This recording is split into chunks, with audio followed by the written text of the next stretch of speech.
Hello friends, welcome back to my channel. আর আজকে আমি চলে যাচ্ছি তোমাদের জন্য একটি নতুন জায়গায় ব্লগ ভিডিও বানানোর জন্য, আর সেটাও অবশ্য জিরাট। হ্যাঁ, জিরাটের বিল্টুমোর সুফই টাওয়ার। যারা প্রপারলি অ্যাড্রেসটা জানো না তাদেরকে বলে দিচ্ছি। তো তোমরা যদি হাওড়া থেকে যাও প্রপারলি ভাবে, তাহলে তোমাদেরকে কিন্তু হাওড়া থেকে কাটোয়া লোকাল হয়ে জিরাট স্টেশনে পৌঁছে যেতে হবে। আর যারা অলরেডি শিয়ালদা থেকে যাবে তারা কিন্তু শিয়ালদা নৈহাটি ব্যান্ডেল হয়ে জিরাট স্টেশনে পৌঁছে যাবে। আর ওই স্টেশন থেকে প্রায় অটো স্ট্যান্ডে গেলে ওখান থেকে 5 মিনিট হেঁটে গেলে কিন্তু তোমরা সরাসরি পৌঁছে যাবে সেই সুফই টাওয়ারের সামনাসামনি। তো কীরকম সেই জায়গাটা এবং কীরকম সেই প্যান্ডেলটা সরাসরি আপডেট তোমাদেরকে আমি আজকে দিয়ে দেবো। তো চলো ভিডিওটি বেশি বড় না করে তাড়াতাড়ি শুরু করা যাক। তো ইতিমধ্যে আমি কিন্তু চলে এসেছি, তোমরা দেখতেই পাচ্ছ চোখের সামনে দুবাইয়ের সেই সুফই টাওয়ার। জাস্ট দূর থেকে কতটা লুক দেখো, কত সুন্দর লাগছে। আর এভাবে যদি প্রত্যেকটা স্ক্রিন গার্ড দিয়ে যদি এটাকে ব্লু স্ক্রিন গার্ড দিয়ে যদি সম্পূর্ণভাবে কমপ্লিট করা যায়, জাস্ট দেখতে অসাধারণ। মানে যেটা এখনও পর্যন্ত দুবাইয়ে তৈরি হয়নি সেটা ভারতবর্ষে অলরেডি কাঠ বাঁশ দিয়ে তৈরি হয়ে গেছে। এই লুকটা জাস্ট মানে বলার মতো কোনো বাক্য নেই। তো আমি চাইবো প্লিজ তোমরা সবাই কিন্তু এসো এখানে, এই প্যান্ডেলটা দেখতে এসো। আর আমি বলবো এই জিরাটের মধ্যে সব থেকে 1 নম্বর যদি হয় তাহলে এই সুফই টাওয়ার, এই প্যান্ডেলটাই হবে। আর ওদিকে কিন্তু অলরেডি দেখো এখনও কাজ কমপ্লিট চলছে।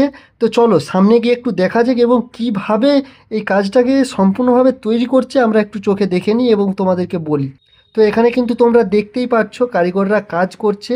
এটা এটা মাথার দুটো রাউন্ড, জাস্ট দুদিকে দুটো রাউন্ড, যেখানে কি করা হচ্ছে এখানে আঠা লাগানো হচ্ছে। দেখো সাদা রঙের এগুলো আঠা লাগানো হচ্ছে। আঠার উপরে কিন্তু এই যে প্লাস্টিক বা ফাইবার টাইপের যে চিক টাইপের, সেটা কিন্তু ছিটিয়ে দেওয়া হচ্ছে, মানে স্কিন গার্ড যেটাকে বলা হয়।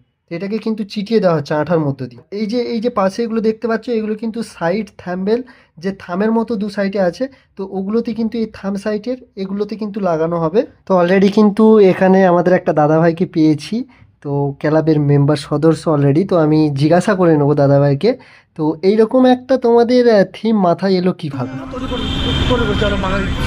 মেয়েটা দেখতে পাচ্ছি। আচ্ছা আচ্ছা এইটা ওদের উদ্বোধন আছে 2025 সালে। আচ্ছা। তার আগে আমাদের বাঙালির একটা বড় উৎসব দুর্গাপুজো, তার আগে আমরা কাঠ বাঁশ দিয়ে তৈরি করা সেটা চেষ্টা করছি। আচ্ছা। ঠাকুরটা আমাদের বিশ্বের আকর্ষণ আছে, এটা আমি বলবোই না। ওইটা এটা যেখানে হচ্ছে সেখানে কিন্তু 25 সালে উদ্বোধন হবে।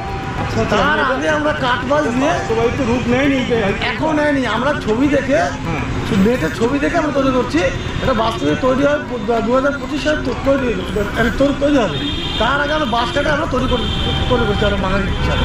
বিলিপুর সুপাই টাওয়ার, এটা হাইট হচ্ছে 120 ফুট। মানে এই টোটাল প্যান্ডেলটা 120 ফুট, মানে হাইট থেকে 120 ফুট হাইট। আচ্ছা আচ্ছা।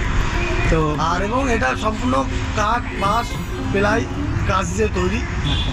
তা তো অলরেডি আমরা কিন্তু দেখতে পাচ্ছি অর্ধেকটা কমপ্লিট হয়ে গেছে। স্ক্রিন গার্ড অলরেডি কিন্তু অর্ধেকটা লাগানো হয়ে গেছে এবং লাইটের যে সিস্টেমগুলো রয়েছে সেগুলো কিন্তু দেখো লাইটও লাগানো হয়ে গেছে। আর এদিকে কিন্তু কাজ চলছে, মানে কন্টিনিউভাবে কাজ চলছে। এক সপ্তাহের মধ্যে অলরেডি হয়তো কমপ্লিট হয়ে যাবে। তো তোমরা চাইবো প্লিজ এখানে এসে আগে প্যান্ডেলটা দেখো, জাস্ট না দেখলে ভাবতে পারবে না।